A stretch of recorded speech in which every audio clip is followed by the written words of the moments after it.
Hello friends, welcome to my channel Path tuition classes Patan.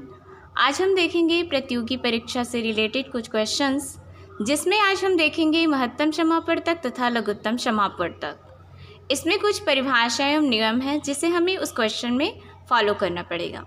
तो सबसे first आपका है महत्तम समापवर्तक।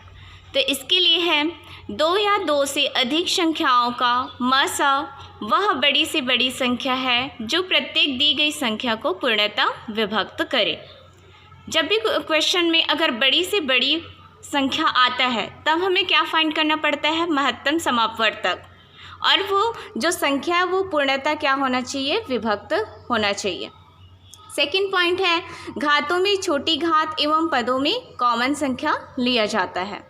ठीक है, जैसे यहाँ पे क्वेश्चन दिया हुआ है 35 व 42 का मासा। ठीक है, तो इसमें 5 × 7 है। ठीक है, 5 × क्या है, 7 है, और 7 × 6 है। 5 × 7 = 35 एंड 7 × 6 कितना होता है, 42 होता है। तो इन दोनों में कॉमन क्या चीज़ दिख रहा है, हमें 7 दिख रहा है। ठीक है, तो यहाँ पे इसका जो मासा होगा किसका, 35 व 42 का जो मासा होगा वो क्या होगा, 7 होगा। ओके, एक एग्जांपल और दे रही हूँ यहाँ पे। जैसे है यहाँ पे दिया है 15, 30 एंड 45 का मासा निकालना है, हमको फाइंड करना है। ओके, तो 15 को क्या लिख सकते हैं हम, 3 × 5, एंड 30 को क्या लिख सकते हैं, 2 × 3 × 5, एंड ये क्या हो जाएगा, 3² × 5। अब वहाँ पे रूल्स क्या दिया हुआ था कि घातों में हमें छोटी घात लेना है और पदों में क्या होना चाहिए, कॉमन होना चाहिए। तो 2 यहाँ पे कॉमन दिख रहे हैं क्या, सभी स्टेप्स में नहीं दिख रहे है ना, तो 2 को यहाँ पे नहीं लेंगे। 3 अब देखो यहाँ पे 3² आया हुआ है और सभी के घात में यहाँ पे 1 है, यहाँ पे 1 है, यहाँ पे स्क्वायर है, तो हम घातों में छोटी घात को लेंगे, है ना। तो यहाँ पे क्या आ जाएगा, 3 आएगा। ठीक है, 5 भी यहाँ पे कॉमन है, तो यहाँ पे क्या आ जाएगा, 5। सो 15, 30, 45 का मासा कितना हो जाएगा, 15 होगा।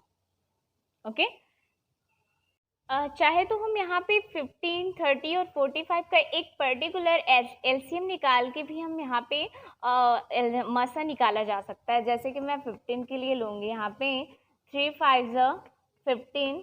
ओके, ये 1 हुआ, एंड 30 के लिए क्या हो जाएगा, 2 15 = 30, and 3 × 5 = 15, and 5 1s। Okay, and 45 के लिए आपका क्या हो जाएगा, यहाँ पे 3 1s क्या हो जाएगा, 3, एंड यहाँ पे 1 बचा, तो 3 × 5 = 15, 3 × 5 यहाँ पे क्या हो जाएगा, 15 होगा। सो जो हम वहाँ पे डिफाइन किए थे क्या, 3 × 5 जो कि 15 के लिए था। 30 के लिए क्या आ जाएगा, 2 × 3 × 5, 2 × 3 × 5, एंड 3² क्या आ जाएगा, 5। तो हमारे पास क्या आ जाएगा, 3 × 5 = 15। ओके, अब हम देखेंगे लघुत्तम समापवर्त कैसे निकाला जाता है। तो लघुत्तम समापवर्त के लिए क्या होता है कि वह छोटी से छोटी संख्या जो प्रत्येक दी गई संख्या द्वारा क्या हो, पूर्णतः विभक्त हो जाए, और दी गई संख्या का वही जो है क्या कहलाता है, लघुत्तम समापवर्त कहलाता है। ठीक है, जैसे कि हम महत्तम के लिए क्या देखे थे, बड़ी से बड़ी संख्या देखे थे, है ना। लेकिन हम लघुत्तम के लिए क्या देखेंगे, वह छोटी से छोटी संख्या। अगर क्वेश्चन में दिया जाता है छोटी से छोटी संख्या, तो हम क्या फाइंड करते हैं, लघुत्तम समापवर्तक। वह छोटी से छोटी संख्या जो प्रत्येक दी गई संख्या द्वारा क्या हो जाता है, पूर्णतः विभक्त हो जाता है, तो संख्या क्या कहलाती है, लघुत्तम समापवर्तक कहलाती है। और इसके लिए क्या देखा जाता है, घातों में बड़ी घात देखा जाता है। ठीक है, तथा प्रत्येक संख्या की जाति को लिया जाता है। जैसे यहाँ पे एग्जांपल दिए है 12, 15, 18, 27 का क्या निकालना है, हमको एलसीएम फाइंड करना है। सो 12, 15, 18, 27, सो ये किससे चले जाएगा, 2 से, 2 × 6 = 12, 15, 2 × 9 = 18, एंड 27। ओके, एंड 2 × 3 = 6, 15, ये 9 एंड 27। ओके, अब ये किससे चला जाएगा, 3 से जाएगा, 3 1s, ठीक है, और ये आ जाएगा आपका 3 5s, 3 3s 9, एंड 3 9s कितना हो जाएगा, 27 होगा। ठीक है, फिर ये किससे चला जाएगा, 3 से 3 1 ज़ा और ये 3 3 9 हो जाएगा। ठीक है, अब इसका हम यहाँ पे क्या करेंगे, जितना भी डिजिट आया हुआ है उसका हम यहाँ पे क्या निकालेंगे, मल्टीप्लाई निकालेंगे। ठीक है, तो ये 2 इंटू 2 और 2 इंटू 2 यानी कि 4 हो गया। ठीक है, 3 इंटू 3 इंटू यहाँ पे भी क्या है, 3 है हमारे पास, है ना। तो 2 स्क्वायर यहाँ पे क्या हो जाएगा, 3 क्यूब होगा। ठीक है, इंटू क्या हो जाएगा, यहाँ पे 5 होगा। सो यहाँ पे 4 3 का क्यूब है तो 27 हो जाएगा और ये कितना होगा, 5 होगा। तो 5 4 ज़ा 20 इंटू कितना हो गया, यहाँ पे 27 हो गया। तो 27 2 ज़ा कितना हो जाएगा, 54 होगा। तो दैट इज़ हमारा आंसर यहाँ पे क्या होगा, 540 होगा। ठीक है, एलसीएम कितना हो जाएगा, 540 हो गया। तो ये हुआ हमारा फर्स्ट मेथड हुआ। ठीक है, अब हम यहाँ पे क्या देखेंगे, सेकंड मेथड देखेंगे। ठीक है, तो सेकंड मेथड क्या है, यहाँ पे 3 इंटू 2 का स्क्वायर 3 इंटू 4 होता है ना। तो मैं 12 के लिए क्या कर देती हूँ, 3 इंटू 2 का स्क्वायर। ओके, यहाँ पे 15 के लिए क्या होगा, 3 इंटू 5 एंड 18 के लिए क्या हो जाएगा, यहाँ पे 18 के लिए क्या हो जाएगा, 3 स्क्वायर इंटू 2 एंड 27 के लिए क्या होगा, 3 का क्यूब होगा। ठीक है, तो अब हमने क्या देखा था इस पॉइंट में, देखो घातों में बड़ी घात तथा प्रत्येक संख्या की जाति को लिया जाता है। इट मीन्स यहाँ पे जितना भी डिजिट आया हुआ है, जैसे हम महत्तम में क्या देखते थे, पदों में कॉमन लेते थे, लेकिन यहाँ पे हमको जितना भी वहाँ पे डिजिट दिया हुआ है उसे लेके चलेंगे। बट इसमें ये ध्यान रखना है कि इसमें घातों में बड़ी घात को लिया जाना है, जबकि महत्तम में हम क्या करते थे, घातों में छोटी घात को लेते थे, है ना। तो यहाँ पे देखेंगे, अगर मैं 2 की बात करती हूँ, है ना, तो देखो यहाँ पे 2 स्क्वायर है और यहाँ पे 2 की पावर कितना है, 1 दिया हुआ है। तो हम इसको लेंगे क्या, 2 की पावर 2 को लेंगे। ओके, अब यहाँ पे देखेंगे 3 की पावर 1 है, 3 की पावर 1 है और 3 का स्क्वायर है। तो यहाँ पे हम ले लेंगे 3 स्क्वायर इंटू क्या लेंगे, यहाँ पे 5 है ना। इसमें हम पदों में कॉमन नहीं देख रहे हैं, जबकि क्या देख रहे हैं, सभी संख्या को देख रहे हैं। ठीक है, तो यहाँ पे इसका आंसर क्या हो जाएगा, 4 into 27 into 5, that is the LCM कितना होगा इसका, 540 होगा। ओके, थर्ड एग्जाम्पल देखते हैं। यहाँ पे क्या दिया है कि एक संख्या गुणा दूसरी संख्या इज इक्वल टू क्या होता है, लसा गुणा मासा है। ठीक है, एक संख्या गुणा दूसरी संख्या इज इक्वल टू, हमारा फार्मूला है लसा गुणा क्या होता है, मासा होता है। तो इसका एग्जाम्पल देखते हैं, क्या दिया है, दो संख्याओं का मासा तथा लसा जो है क्रमशः कितना है, 8 और कितना दिए है, 48 है। यदि इनमें से एक संख्या कितना हो, 24 हो, तो दूसरी संख्या क्या होगी। हमें क्या पूछा गया है, ये देखो यहाँ पे लसा और मासा ऑलरेडी यहाँ पे दिया हुआ है, 8 और 48 दिया हुआ है, और एक संख्या यहाँ पे कितना दिया हुआ है, 24 दिया हुआ है। ठीक है, तो हम इसी फार्मूले में क्या करेंगे, इसको पुट करेंगे, इसकी वैल्यू को क्या करेंगे, यहाँ पे पुट करेंगे। तो पहले हम लिख लेते हैं क्या, फार्मूलास, इसका सॉल्यूशन होगा आपका क्या, ये फर्स्ट संख्या, ठीक है, फर्स्ट संख्या गुणा क्या होता है, सेकंड संख्या होता है ना। ठीक है, इज इक्वल टू लसा गुणा क्या होता है, मासा होता है ना। लसा गुणा क्या होता है, मासा होता है। तो फर्स्ट संख्या कितना दिया हुआ है, 24 दिया हुआ है। ठीक है, सेकंड हमें फाइंड करना है, एक्स लेके चल लेते हैं, एक्स एज्यूम कर रहे हैं।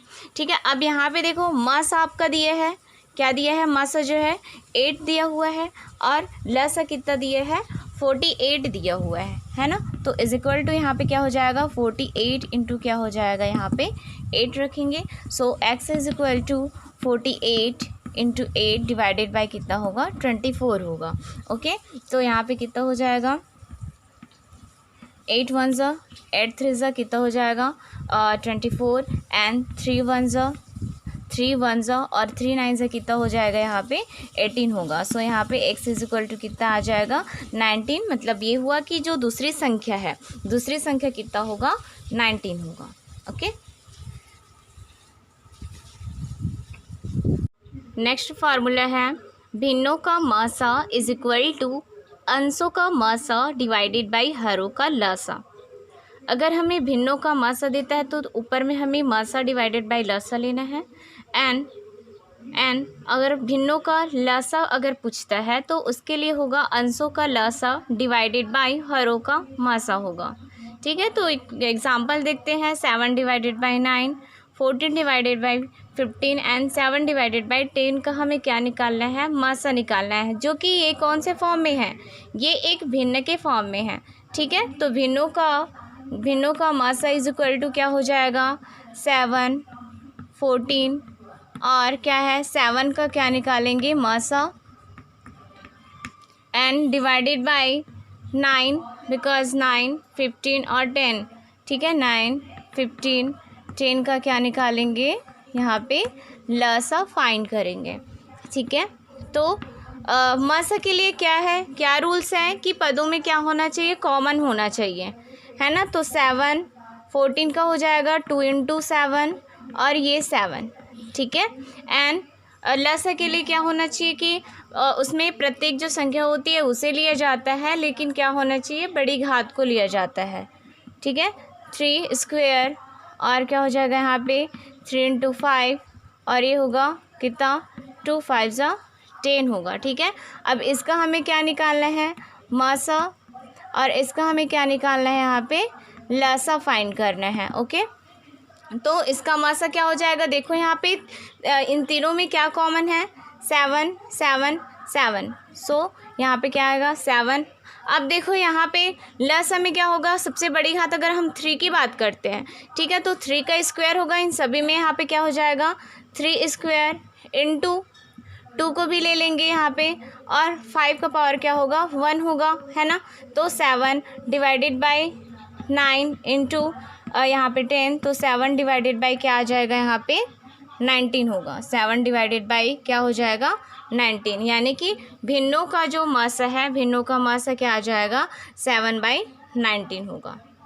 ओके, है 5th नंबर का, भिन्नों का लसा इज इक्वल टू अंशों का लसा डिवाइडेड बाय हरों का मासा। अभी हमने जस्ट पीछे क्वेश्चन में देखा है कि भिन्नों का मासा इज इक्वल टू क्या होता था? अंशों का मासा, अंशों का क्या? मासा डिवाइडेड बाय हरों का लसा निकालते थे। बट यहाँ पे हमें दिया गया भिन्नों का लसा इज इक्वल टू अंशों का क्या होगा? लसा डिवाइडेड बाय हरों का मासा। ठीक है, तो देखते हैं इसका एग्जाम्पल। जैसे यहाँ पे 2 डिवाइडेड बाय 3, ये सभी भिन्न के फॉर्म में है ना। तो 2 divided by 3, 3 divided by 4, 3 divided by 5, 4 divided by 7 and 9 divided by 13 का हमें क्या निकालना है? लसा निकालना है। ठीक है, तो भिन्न इज इक्वल टू क्या हो जाएगा? भिन्नों का क्या होगा? लसा इज इक्वल टू होगा 2, 3, 4, 9 का लसा डिवाइडेड बाय 3, 5, 7, 13 का क्या निकालेंगे? मासा फाइंड करेंगे। सो 2, 3, 4, 9 का यहाँ पे क्या हो जाएगा? लसा 2, 3, 2 स्क्वायर और ये 3 स्क्वायर होगा, है ना। और ये क्या हो जाएगा? इसमें हमें कॉमन निकालना रहता है ना। 3, 5, 7, 13, 3, 5, 7, 13। तो इसमें देखो लसा में हमारे यहाँ क्या क्या है? 2 और 3 है, लेकिन सबसे जो है अगर बड़ी घात देखेंगे तो क्या आ जाएगा? 2 स्क्वायर इंटू 3 का स्क्वायर, दैट इज़ है यहाँ पे। और देखो यहाँ पे 3, 5, 7, 13 दिया हुआ है। इसमें कॉमन क्या चीज़ दिख रहा है? इसमें एक भी हमें कॉमन नहीं दिख रहा है, लेकिन सभी के साथ क्या रहता है? 1 रहता है। तो इसका कॉमन क्या हो जाएगा? 1 होगा, और 1 ही इसका क्या होगा? मासा होगा। सो 4, 9 का कितना हो जाएगा? यहाँ पे 36 होगा, यानी कि जो भिन्नों का लसा कितना आ जाएगा? 36 होगा। ओके, तो आज के लिए हम इतना ही क्वेश्चन करते हैं, बाकी क्वेश्चन मैं नेक्स्ट क्लास में बताती हूँ।